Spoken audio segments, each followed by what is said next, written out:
Welcome back to my book channel. My name is Lady Lauren Explorer, and today I have a mm, a dark romance, and I was not prepared for what was going on in the book, but it's Mansions by Whitney Bianca, and if you know, then you know, because this was crazy.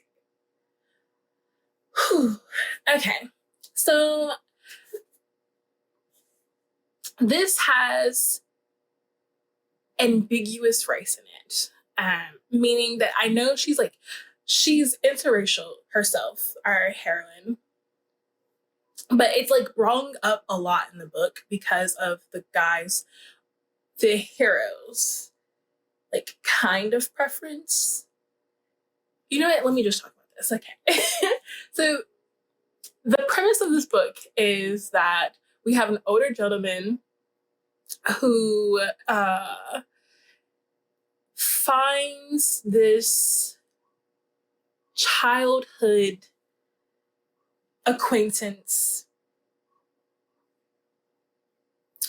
attractive. And throughout the years, whenever he meets her again, it's just like continuing his obsession and attractiveness to her and what she represents.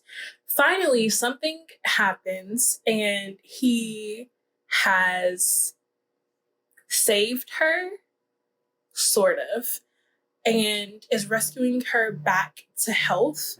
Okay, sorry, I had to go pick up my car.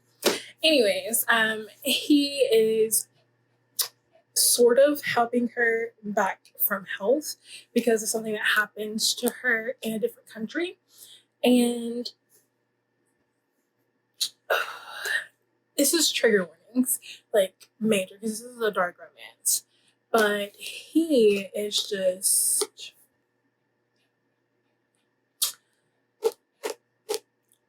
very nonchalant and aggressive when it comes to her and her feelings about things. And like, I don't want to ruin this, but it's just like something that happens to her body. And while she's still like coping from losing things that were like permanently attached to her body, he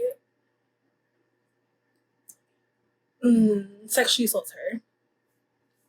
And it's like, this is like a couple days after what happened to her and her body happens. And I was just like, what is going on?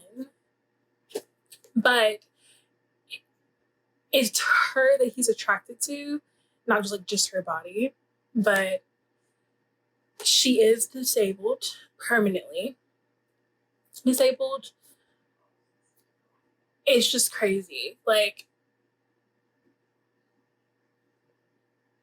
I understand dark romances. Like, I understand. But this one just made me feel kind of uncomfortable because of what happened to her and what he was willing to still do as she's trying to cope with what happened to her body. And he keeps her captive because she can't move. Like, oh my gosh. But this is cheating all the way because he is married, he has a mistress, and then he also has her. So super crazy. And he is really, really psycho. Like, there is something wrong with him. And it's just a lot. But like, I think my uncomfortableness, besides like him doing this to a woman who physically can't fight back because of her injuries, it's how the author wrote why he is attracted to her. And this is when I bring up like the race aspect of this, because she has a Black father and a white mother who's French, and that's, they're like 2 times as brung up, well, all within like the span of like a couple of pages. So you know she's mixed, and you know she's mixed with Black.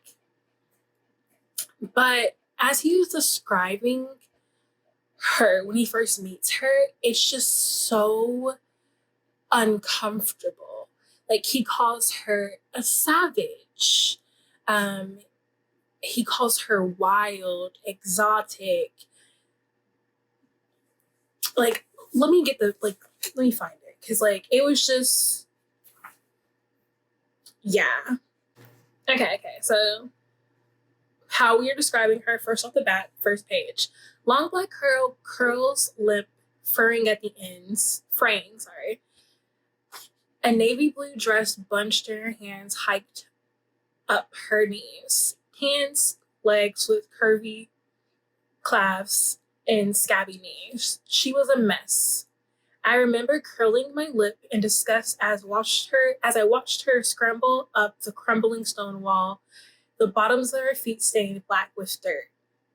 She was nothing like the women and girls I knew. My mother, my aunts, my grandmother, with her ever-present pearls. My sister and her friends, all debutantes with perfect hair, perfect poise, all rich girls with impeccable breeding. Their faces never had smudges of dust on their cheeks, their fingernails never ragged or bitten to the quicks. They didn't have dark-skinned fathers from North Africa and eccentric dead French mothers. They're nothing like Adriana Hamina. He describes her as a nasty girl. She was unkempt and wild as ever.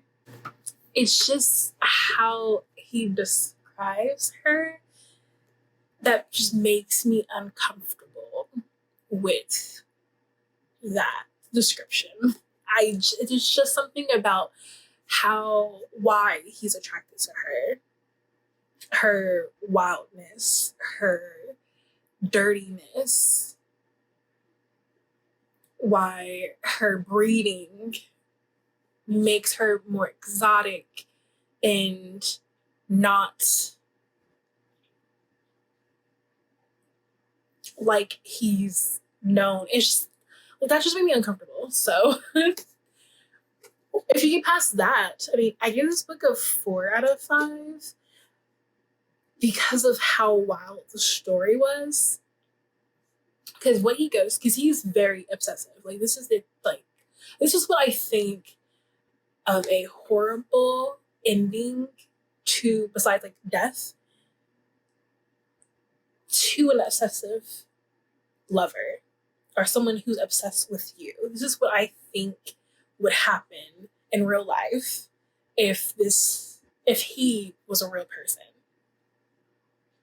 I don't know if I'm making sense, but her life after what happened to her with him is just super wild. And I don't understand why I like the book. I did. Again, it just made me feel uncomfortable at times. But it was a good plot. I know a lot of people don't like this. Like, it's not for everyone. The trigger warnings are super heavy in this because it's crazy. But you might want to just give it a shot. Because who doesn't like an obsessive hero? Well, I hope you enjoyed this. I post a video almost every single day, so please subscribe so you can see which books I'm going to be talking about tomorrow or the next day. I hope you guys have a wonderful day. My name is Lady Lauren Explorer, and I will see you guys in my next video. Bye!